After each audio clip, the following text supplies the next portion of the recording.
Hello मेरे प्यारे साथियों, कैसे हैं आप सभी? आशा है आप सभी बहुत अच्छे होंगे। मैं बनी आप सभी का ए स्टडी क्लासेस के चैनल पर हार्दिक स्वागत करता हूं। मेरे प्यारे साथियों, आज हम डेली करंट अफेयर से रिलेटेड 15 अगस्त, 16 अगस्त तथा साथ ही 17 अगस्त के मोस्ट इम्पोर्टेंट करंट अफेयर्स के बारे में जानेंगे। यदि आप हमारे चैनल पर नए हो या अभी तक आपने हमारे चैनल को सब्सक्राइब नहीं किया है तो मेरे प्यारे साथियों, आप प्लीज़ हमारे चैनल को सब्सक्राइब और इसके बेल आइकन को जरूर प्रेस कर दें, ताकि जब भी मैं एक नई वीडियो को लेकर हाजिर हूँ आप सभी को उसका नोटिफिकेशन प्राप्त हो जाए। तो चलिए मेरे प्यारे साथियों, हम ज़्यादा देरी न करते हुए हमारी आज की करंट अफेयर से रिलेटेड वीडियो को शुरू करते हैं।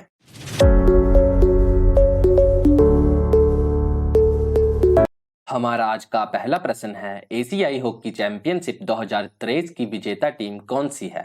Option A Bharat, option B Malaysia, option C दक्षिण कोरिया, ऑप्शन डी जापान। हमारा सही उत्तर है भारत एशियाई हॉकी चैंपियनशिप 2023 की विजेता टीम है। एशियाई हॉकी चैंपियनशिप 2023 का आयोजन भारत के चेन्नई में राधा कृष्णन स्टेडियम में हुआ है। इस बार इसका 7वां संस्करण था। एशियाई हॉकी चैंपियनशिप 2023 की विजेता टीम भारत है। भारत ने यह खिताब इस बार चौथी बार मलेशिया को हराकर अपने नाम किया है। भारत 4 बार एशियाई हॉकी चैंपियनशिप का विजेता बन चुका है। एशियाई हॉकी चैंपियनशिप 2 वर्षों में एक बार आयोजित की जाती है। सर्वश्रेष्ठ फीफा पुरुष खिलाड़ी 2022 के पुरस्कार से किसे सम्मानित किया गया है? सही उत्तर है लियोनेल मेसी को। लियोनेल मेसी अर्जेंटीना के एक फुटबॉल खिलाड़ी हैं। लियोनेल मेसी को Laureus sportsman of the year 2023 का पुरस्कार भी मिला है। लियोनेल मेसी को गोल्डन बॉल का अवार्ड भी मिला है। कॉमनवेल्थ पार्लियामेंट्री एसोसिएशन के सिक्किम में आयोजित 19वें सम्मेलन का उद्घाटन किसने किया है? सही उत्तर है ओम बिरला ने। यह भारत के लोकसभा स्पीकर हैं। हाल ही में फिक्की के महासचिव पद पर किसे नियुक्त किया गया है? सही उत्तर है शैलेश पाठक को। फिक्की की फुल फॉर्म होती है Federation of Indian Chambers of Commerce and Industry. हाल ही में प्रस्तावित वैश्विक पहल मीरा का संबंध किस फसल से है? सही उत्तर है मोटे अनाज बाजरा से संबंधित है। महर्षि तथा श्रीयन का संबंध भी मोटे अनाज बाजरा से ही है। हमारा अगला प्रश्न है, हाल ही में चर्चा में रही स्पंज शहर योजना का संबंध किससे है? ऑप्शन ए जर्मनी से, ऑप्शन बी चीन से, ऑप्शन सी दक्षिण कोरिया से, ऑप्शन डी इंडोनेशिया से। सही उत्तर है चीन से स्पंज शहर योजना का संबंध है। चीन ने विनाशकारी बाढ़ से बचने के लिए स्पंज सिटी की पहल को 2015 में शुरू किया था, परंतु यह पहल असफल रही थी। यह पहल इसलिए असफल रही थी क्योंकि स्पंज शहर की बारिश को सोखने की केवल 200 mm तक ही क्षमता थी, परंतु बारिश इससे अधिक हो गई, इसलिए यह पहल विफल हो गई थी। इस पहल में जो शहर जलमग्न होते हैं उनको बाढ़ से बचाने के लिए इसकी शुरुआत की गई थी। इस पहल का मुख्य कार्य पानी का अच्छा वितरण करना, अच्छी जल निकासी बनाना तथा बेहतर भंडारण को बनाना है।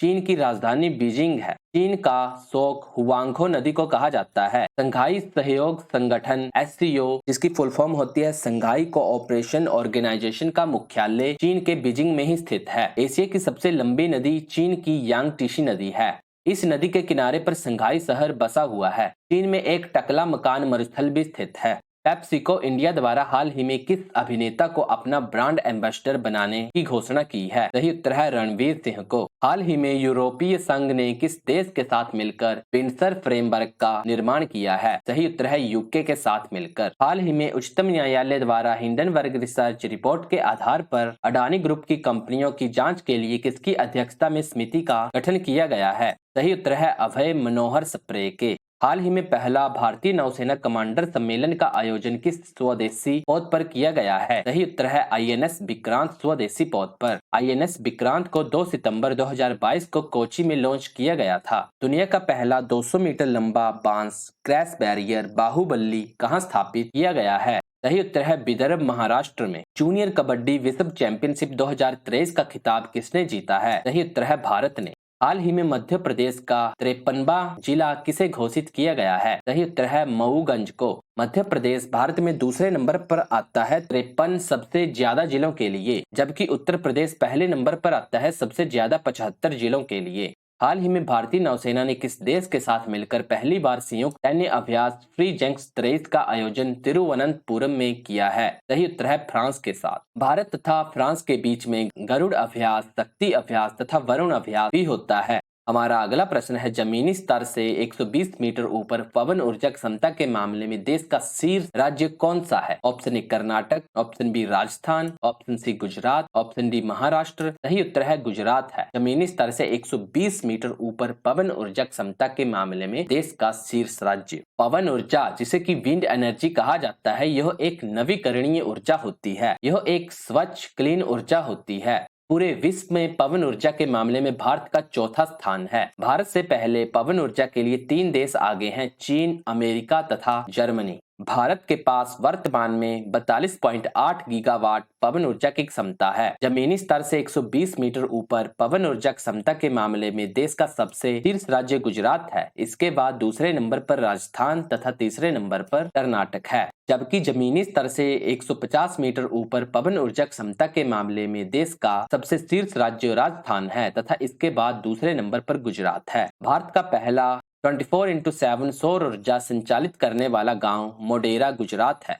हाल ही में 5वीं बार नागालैंड के मुख्यमंत्री पद पर किसे चुना गया है? सही उत्तर है नेफ्यू रियो को। भारत में वर्तमान में 6 राष्ट्रीय राजनीतिक दल हैं। पहले 8 थे, इनमें से 3 बाहर हो गए हैं। इन 3 में तृणमूल कांग्रेस बाहर हो गई है, एनसीपी यानी कि नेशनलिस्ट कांग्रेस पार्टी बाहर हो गई है तथा सीपीआई यानी कि कम्युनिस्ट पार्टी ऑफ इंडिया बाहर हो गई है।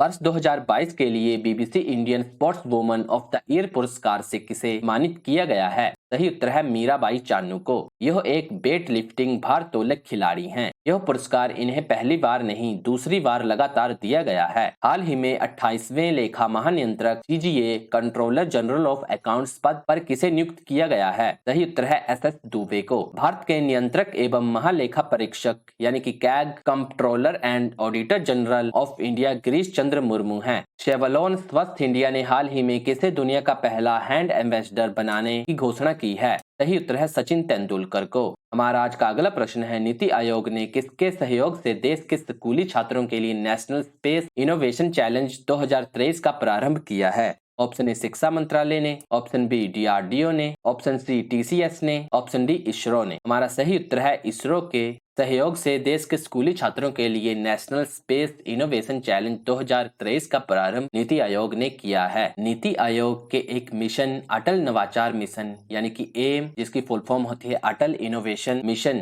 के तहत ही national space innovation challenge NSIC 2023 शुरू हुआ है। इस चैलेंज को इसरो संस्था के द्वारा शुरू किया गया है। यह मिशन स्कूली छात्रों कक्षा 5वीं से 12वीं के छात्रों के लिए शुरू किया गया है। नीति की फुल फॉर्म होती है national institution for transforming India. इसकी शुरुआत 1 जनवरी 2015 में हुई थी। इसके प्रमुख हेड प्रधानमंत्री होते हैं। इसके उपाध्यक्ष सुमर बैरी हैं तथा मुख्य कार्यपालक अधिकारी यानी कि CEO, जिसकी फुल फॉर्म होती है chief executive officer BR Subrahmanyam हैं। इसरो की फुल फॉर्म होती है इंडियन स्पेस रिसर्च ऑर्गेनाइजेशन अर्थात भारतीय अंतरिक्ष अनुसंधान संगठन। इसकी स्थापना 15 अगस्त 1969 ईस्वी को हुई थी। इसका मुख्यालय बेंगलुरु कर्नाटक में स्थित है। एस सोमनाथ इसरो के वर्तमान में अध्यक्ष हैं। चलिए कुछ और महत्वपूर्ण बातें जानते हैं। हाल ही में IAF इंडियन एयर फोर्स में कमांड कॉम्बैट यूनिट की पहली महिला अफसर पद पर किसे नियुक्त किया गया है? सही उत्तर है सालिजा धामी को।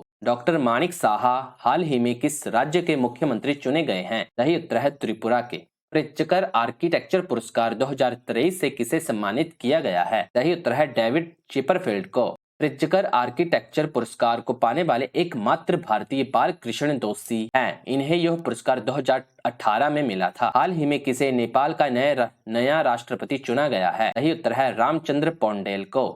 हमारा अगला प्रश्न है हाल ही में भारत का पहला कृषि डेटा एक्सचेंज यानी कि एडेक्स और कृषि डेटा प्रबंधन फ्रेमवर्क यानी कि ADMF कहां लॉन्च किया गया है? ऑप्शन ए कोलकाता में, ऑप्शन बी हैदराबाद में, ऑप्शन सी बेंगलुरु में, ऑप्शन डी मुंबई में। हमारा सही उत्तर है हैदराबाद में इसे लॉन्च किया गया है। ADX की फुल फॉर्म होती है एग्रीकल्चर डाटा एक्सचेंज तथा ADMF की फुल फॉर्म होती है एग्रीकल्चर डाटा मैनेजमेंट फ्रेमवर्क, कृषि डेटा एक्सचेंज तथा कृषि डेटा प्रबंधन फ्रेमवर्क दोनों को भारत में पहली बार लॉन्च किया गया है। इसे भारत के तेलंगाना राज्य की राजधानी हैदराबाद में लॉन्च किया गया है। इन दोनों का उद्देश्य कृषि डेटा का उचित उपयोग करना है। इंडोनेशिया ने अपनी राजधानी जकार्ता से कहां स्थानांतरित की है? सही उत्तर है बोर्नियो द्वीप के नुसंतारा स्थान पर। जकार्ता जावा द्वीप पर स्थित है। हाल ही में उपराष्ट्रपति द्वारा विमोचित पुस्तक मुंडक उपनिषद द ब्रिज टू इमोर्टैलिटी का लेखक कौन है? सही उत्तर है डॉक्टर करण सिंह। हाल ही में लद्दाख में सेना की बटालियन की कमान संभालने वाली पहली महिला अफसर कौन बनी है?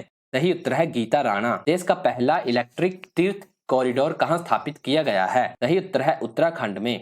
हमारा अगला प्रश्न है देश का पहला यूनिटी मॉल कहां स्थापित किया जाएगा? ऑप्शन ए उज्जैन में, ऑप्शन बी प्रयागराज में, ऑप्शन सी पटना में, ऑप्शन डी जयपुर में। हमारा सही उत्तर है उज्जैन में देश का पहला यूनिटी मॉल स्थापित किया जाएगा। मध्य प्रदेश के उज्जैन में देश का पहला यूनिटी मॉल स्थापित किया जाएगा। इस यूनिटी मॉल में एक जिला, एक उत्पाद, उसी जिले से संबंधित जीआई टैग से संबंधित उत्पाद तथा उसी जिले से संबंधित हस्तशिल्प उत्पाद मिलेंगे। इस यूनिटी मॉल में प्रत्येक जिले से संबंधित उत्पाद भी मिलेंगे तथा साथ ही इसके अलावा अन्य राज्यों के फूड प्रोडक्ट भी इस यूनिटी मॉल में मिलेंगे। इसमें एक गार्डन भी होगा। माउंट मेरापी जिसमें हाल ही में विस्फोट हुआ है कहां पर स्थित है? सही उत्तर है इंडोनेशिया में। सर्वश्रेष्ठ मूल गीत श्रेणी का ऑस्कर पुरस्कार 2023 से किसे प्रदान किया गया है? सही उत्तर है नाटू नाटू गीत को। दुनिया का सबसे लंबा रेलवे प्लेटफॉर्म कौन सा है? सही उत्तर है सिद्धरुद्धा स्वामीजी रेलवे स्टेशन जो कि कर्नाटक में स्थित है। हाल ही में के वेडला फाउंडेशन द्वारा व्यास सम्मान 2022 से किसे सम्मानित करने की घोषणा की गई है?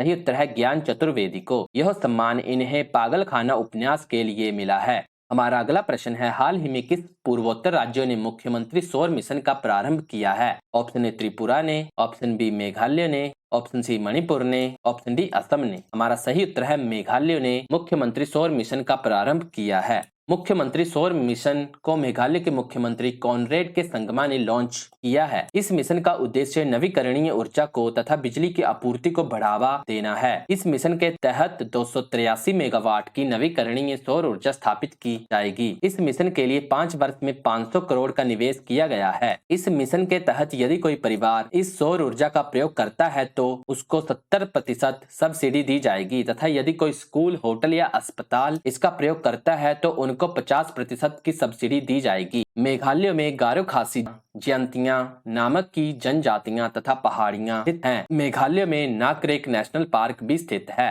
साथ ही विश्व का सर्वाधिक वर्षा वाला स्थान भी मेघालय के मासिन राम में ही स्थित है। मेघालय की राजधानी शिलोंग में चेरी ब्लॉसम फेस्टिवल मनाया जाता है। 38वां राष्ट्रीय खेल 2024 का आयोजन कहां किया जाएगा? सही उत्तर है उत्तराखंड में। 36वां राष्ट्रीय खेल गुजरात में हुआ था तथा 37वां राष्ट्रीय खेल गोवा में हुआ है। एशिया का सबसे बड़ा ट्यूलिप गार्डन कहां स्थित है? सही उत्तर है जम्मू कश्मीर में। अभी हाल ही में जम्मू कश्मीर में लेवेंडर फेस्टिवल का उद्घाटन किया गया है। हाल ही में स्विस फर्म IQ एयर के वैश्विक वायु गुणवत्ता सूचकांक में दुनिया का सबसे प्रदूषित देश कौन सा है? सही उत्तर है चाड देश। हाल ही में OneWeb के 40 इंटरनेट उपग्रहों को किस रॉकेट द्वारा लॉन्च किया गया है? सही उत्तर है SpaceX के रॉकेट फैल्कन 9 से लॉन्च किया गया है। OneWeb के कुछ इंटरनेट उपग्रहों को भारत के इसरो ने भी लॉन्च किया है। इन्हें इसरो के LV-M3-M3 रॉकेट से लॉन्च किया गया है। हाल ही में भारत व सिंगापुर का संयुक्त अभ्यास बोल्ट कुरुक्षेत्र कहां आयोजित किया गया है? सही उत्तर है राजस्थान के जोधपुर में। हाल ही में महिला विश्व मुक्केबाजी चैंपियनशिप का ब्रांड एम्बेसडर किसे बनाया गया है?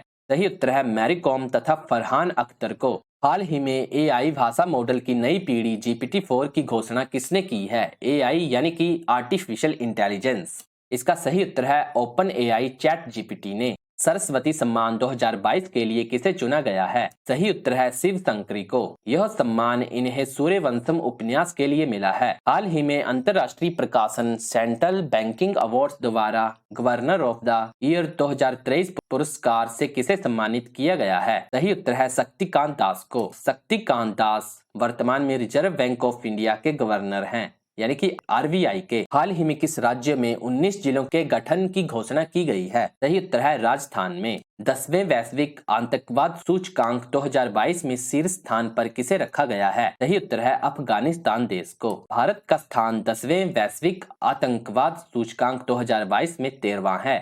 हमारा अगला प्रश्न है, भारत देश ने इस वर्ष 2023 में कौन सा स्वतंत्रता दिवस मनाया है? ऑप्शन ए 77वां, ऑप्शन बी 78वां, ऑप्शन सी 79वां, ऑप्शन डी 80वां। हमारा सही उत्तर है 77वां। भारत देश ने इस वर्ष 2023 में स्वतंत्रता दिवस मनाया है। स्वतंत्रता दिवस 15 अगस्त के दिन प्रधानमंत्री जी लाल किले पर हर वर्ष ध्वजारोहण करते हैं। इस बार 15 अगस्त 2023 में 77वां स्वतंत्रता दिवस था। प्रधानमंत्री नरेंद्र मोदी जी ने लगातार 10वीं बार इस बार लाल किले पर ध्वजारोहण किया है। अब तक सर्वाधिक बार लाल किले पर ध्वजारोहण करने वाले प्रधानमंत्री पंडित जवाहरलाल नेहरू जी हैं। इन्होंने 17 बार लाल किले पर ध्वजारोहण किया है। 13, 14, 15 अगस्त 2023 को एक अभियान चला है जो कि है हर घर तिरंगा। आजादी के अमृत महोत्सव की शुरुआत प्रधानमंत्री नरेंद्र मोदी जी ने 12 मार्च 2021 को गुजरात के अहमदाबाद से की थी। गुलजारी लाल नंदा तथा चंद्रशेखर सिंह ऐसे दो प्रधानमंत्री रहे हैं जिन्होंने लाल किले पर 15 अगस्त को तिरंगा नहीं फहराया था। संयुक्त राष्ट्र महासभा के 77वें सत्र के अध्यक्ष साबा कोरोसी किस देश से संबंधित हैं? सही उत्तर है हंगरी देश के। जबकि संयुक्त राष्ट्र महासभा के 78वें सत्र के अध्यक्ष डेनिस फ्रांसिस त्रिनिदाद और टोबाको देश से संबंधित हैं। आर्थिक सर्वेक्षण इकोनॉमिक सर्वे 2022 से 23 के अनुसार वर्ष 2023 से 24 में भारत की आर्थिक विकास दर कितनी अनुमानित की गई है? सही उत्तर है 6.5%। मुख्यमंत्री जगन मोहन रेड्डी द्वारा आंध्र प्रदेश की नई राजधानी किसे बनाने की घोषणा की गई है? सही उत्तर है विशाखापत्तनम को। आंध्र प्रदेश की पहले अमरावती राजधानी थी, पर अब विशाखापत्तनम इसकी नई राजधानी बन गई है। हाल ही में स्पोर्ट्स ब्रांड प्यूमा इंडिया ने किस महिला क्रिकेटर को अपना ब्रांड एम्बेसडर बनाया है? सही उत्तर है हरमनप्रीत कौर को। हमारा अगला प्रश्न है, विश्व स्वास्थ्य संगठन WHO और आयुष मंत्रालय पहली बार पारंपरिक चिकित्सा पर वैश्विक शिखर सम्मेलन का आयोजन कहां करेंगे? ऑप्शन ए पुणे में, ऑप्शन बी गांधीनगर में, ऑप्शन सी बेंगलुरु में,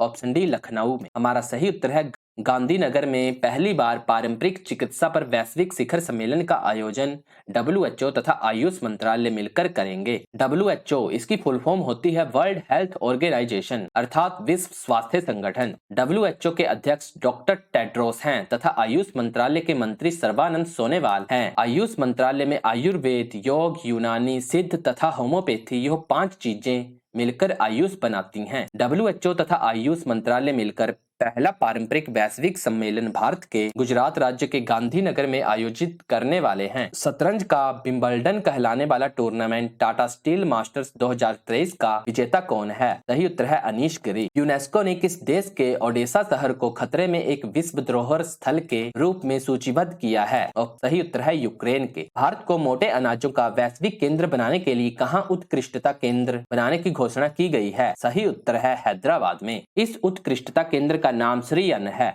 भारत की स्थानीय भाषाओं को डिजिटल दुनिया में बढ़ावा देने के लिए प्रोजेक्ट एलोरा को किसके द्वारा प्रारंभ किया गया है? सही उत्तर है माइक्रोसॉफ्ट के द्वारा। माइक्रोसॉफ्ट ने जुगलबंदी चैटबॉट को भी लॉन्च किया है। हमारा आज का अगला प्रश्न है, हाल ही में दिवंगत हुए विकास सिन्हा का संबंध किस पेशे से था? ऑप्शन ए राजनीति से, ऑप्शन बी चिकित्सा से, ऑप्शन सी वैज्ञानिक से, ऑप्शन डी इंजीनियर से। हमारा सही उत्तर है यह एक वैज्ञानिक थे। अभी हाल ही में विकास सिन्हा का निधन हो गया है। यह एक परमाणु भौतिकी, उच्च ऊर्जा भौतिकी और प्रारंभिक ब्रह्मांड के वैज्ञानिक थे। इनको देश का तीसरा सबसे बड़ा सम्मान पद्म भूषण 2010 में प्राप्त हो चुका है। भारतीय सेना द्वारा ऑपरेशन सद्भावना का आयोजन कहां किया गया है? सही उत्तर है लद्दाख में। हाल ही में पहली बार मनाए गए सर्वोच्च न्यायालय के स्थापना दिवस के अवसर पर मुख्य अतिथि किसे बनाया गया है? सही उत्तर है सुंदरेश मेनन को। सुंदरेश मेनन सिंगापुर सर्वोच्च न्यायालय के मुख्य न्यायाधीश हैं। प्रतिवर्ष विश्व कैंसर दिवस कब मनाया जाता है? सही उत्तर है 4 फरवरी को। कैंसर के अध्ययन को ऑन्कोलॉजी कहा जाता है। 3 ग्रैमी पुरस्कार जीतने वाले एकमात्र भारतीय संगीतकार कौन हैं? सही उत्तर है रिकी केज। ये बेंगलुरु के संगीतकार हैं। तो चलिए मेरे प्यारे साथियों, हम आज के सभी प्रश्नों का एक बार रिवीजन कर लेते हैं। हमारा आज का पहला प्रश्न था, एशियाई हॉकी चैंपियनशिप 2023 की विजेता टीम कौन सी है? सही उत्तर है भारत। हमारा आज का अगला प्रश्न है, हाल ही में चर्चा में रही स्पंज शहर योजना का संबंध किससे है? सही उत्तर है चीन से। हमारा अगला प्रश्न है, जमीनी स्तर से 120 मीटर ऊपर पवन ऊर्जा क्षमता के मामले में देश का शीर्ष राज्य कौन सा है? सही उत्तर है गुजरात। हमारा अगला प्रश्न है, नीति आयोग ने किसके सहयोग से देश के स्कूली छात्रों के लिए नेशनल स्पेस इनोवेशन चैलेंज 2023 का प्रारंभ किया है?